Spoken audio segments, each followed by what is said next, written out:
In this video, I'm going to share with you how I plan a week of homeschool, plus share the materials that we are using at the start of our school year. A lot of times I shop for games as inspiration to kind of kick us off for the week. And I chose a math game, Farkle, the world game for geography, and a memory game just for logic, critical thinking, and just warming up our brains before school. I like to have them on the table as a choice, plus it kind of acts as a magnet for the children to come to the table for school.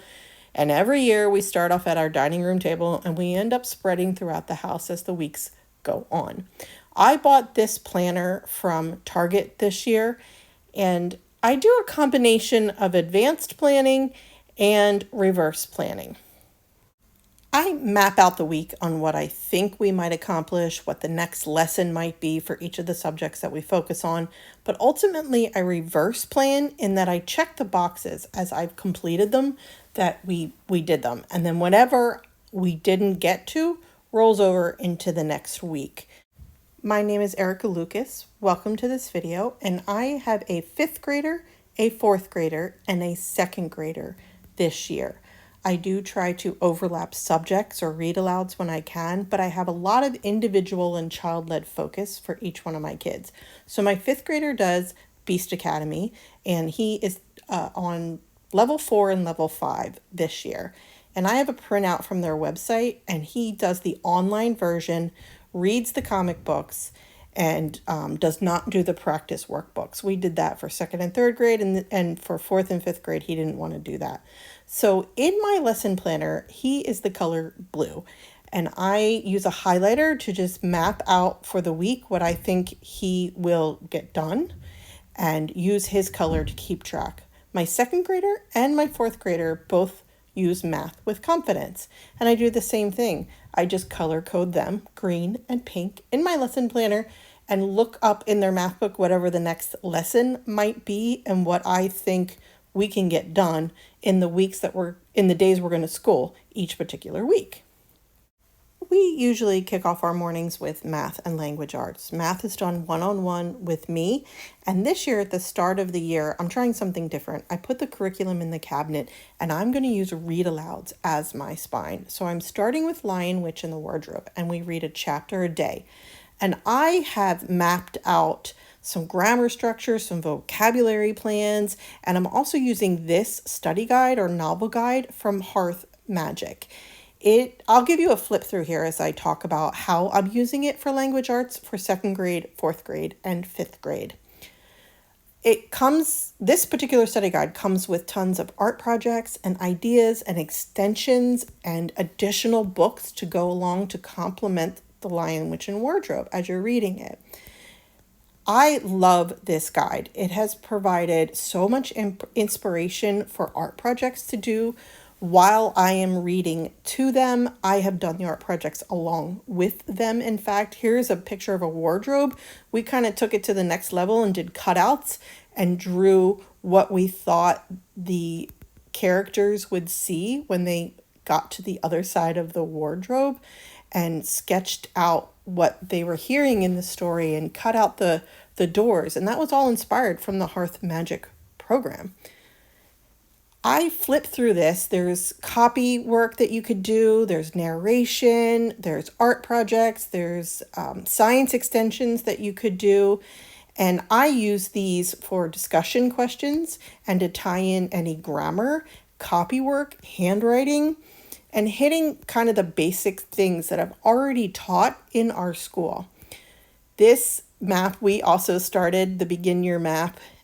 The kids started sketching out as places appeared as part of the setting unfolded as we were reading. I don't know what that ice cream cone is that somebody drew on there, but they drew the witch's tower and Mr. Tumnus's house and the sled the White Witch rides on, the beaver's house, and they started sketching out a map of Narnia as we were reading. And that was just a really great way to kind of keep them busy as I was reading aloud. And we're up to chapter 10 now. I just flag the top of the study guide for things that I either want to come back to as art projects or as bookmarks for myself. And this was an electronic file that I bought and I printed and put together in this binder for myself as a reference, as a spine, to be able to teach the kids all the things that I wanted to teach them. We made this as a group. That's supposed to be Aslan, the lion, the cutout. I didn't do a great job of cutting it out, but it's beautiful. And we just glued tissue paper on the back, and we have an art line in our dining room, and we've been adding to it. Now we've only done 2.5. We're in our third week of school, 3.5 weeks now that we've done. And I fold in vocabulary and spelling and grammar, and I use Fix-It Grammar to back that up. I have put a lot of focus on adverbs as a result of reading this story, and my 4th grader and 5th grader use Fix-It Grammar to cement that grammar lesson. My 5th grader is starting the year with Science Mom's Earth Science. It's actually free from their website, including this packet that I printed and put into a binder for him. It comes with all of the lessons, all of the experiments that you're going to do, and a list of things you need for each experiment. He watches the video, he does the worksheet, and he's really enjoying that, so we're sticking with that for now. I usually have my 4th and 5th grader do some independent stuff. So my daughter's doing Squilt music program, and this is a lesson about starlings, and we have this coffee table that lifts up into a desk in our living room, and she just sits here and sketches. While they are doing some independent work, I work with my 2nd grader for his math. Which one are you doing now? What, 13 minus 4? So you need some extra. How many extra candy corn do you need? 1. Okay, so 13 candy corn. Now take away 4. What do you? 9. There you go. I like to use my weekly planner almost like a memory book so I can look back and see progress over the year.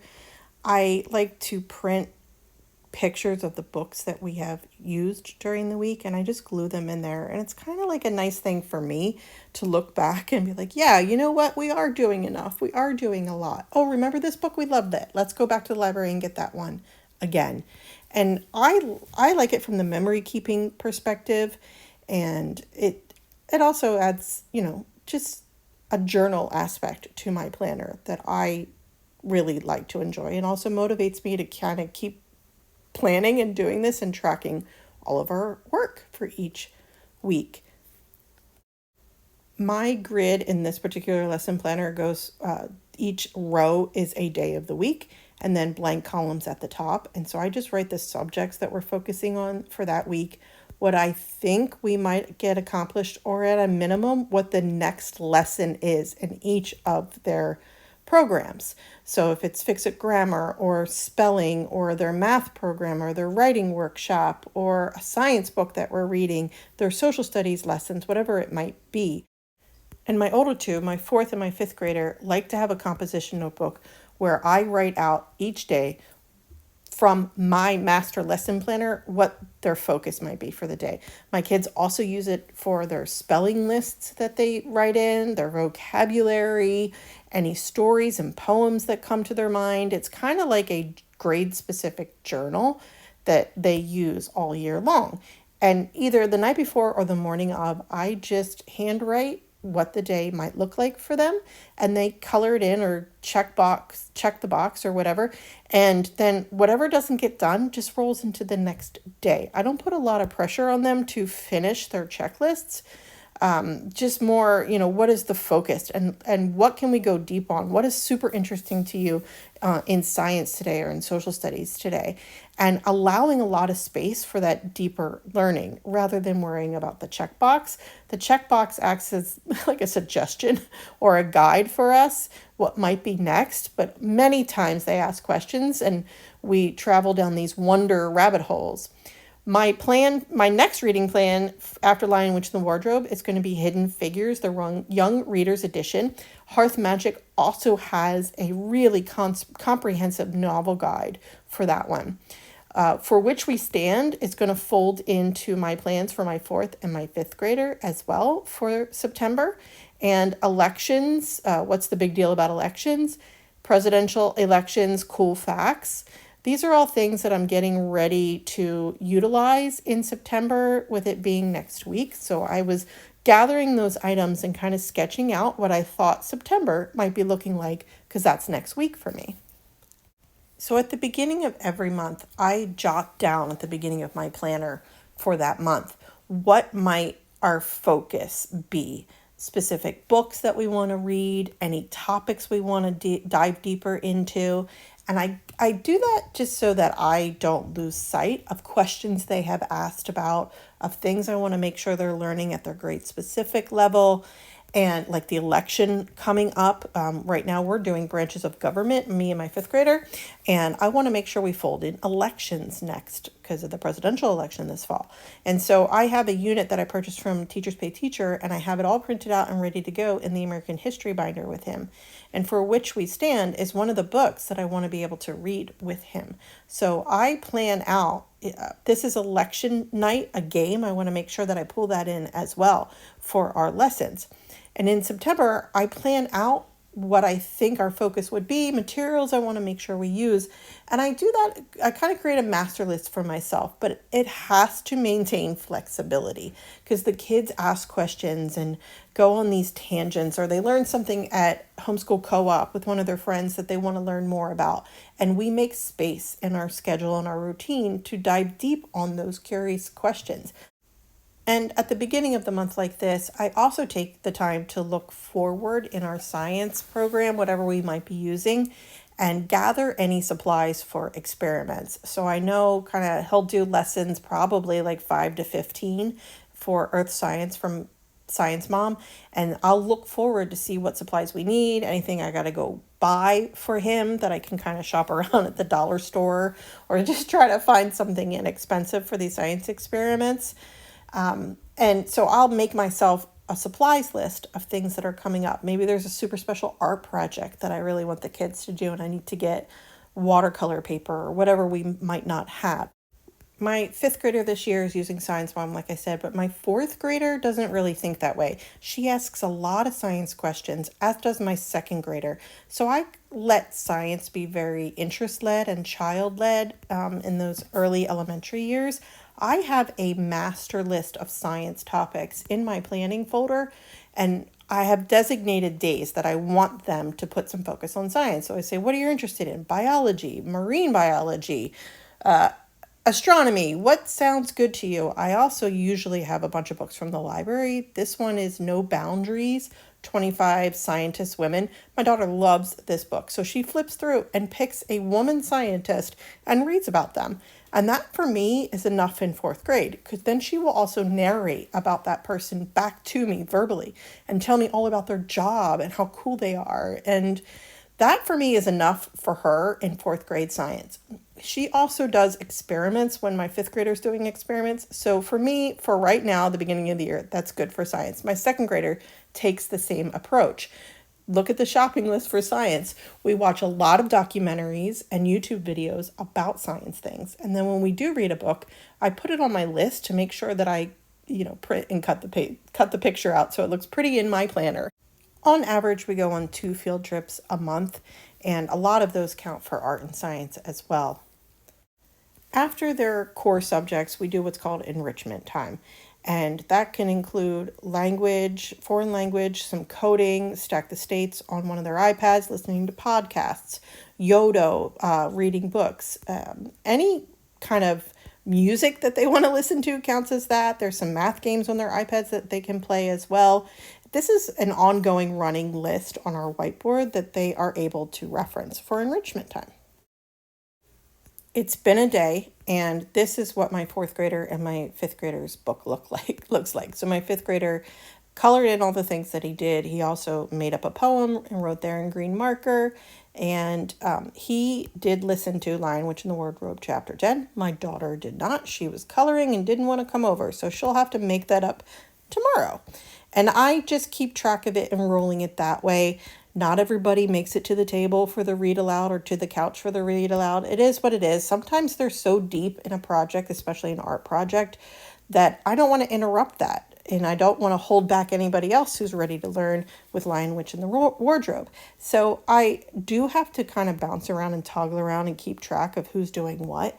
And I just roll it into the next day. So she'll have to read or listen to chapter 10, and then I will either not read chapter 11 to everybody that day, or she'll have to do 2 chapters that day to kind of balance it out. It depends on how the day flows. Another way we can do it, and sometimes do it, is whoever missed that chapter during the day just listens to it at night at bedtime. One of the parents just reads it to whoever missed the chapter.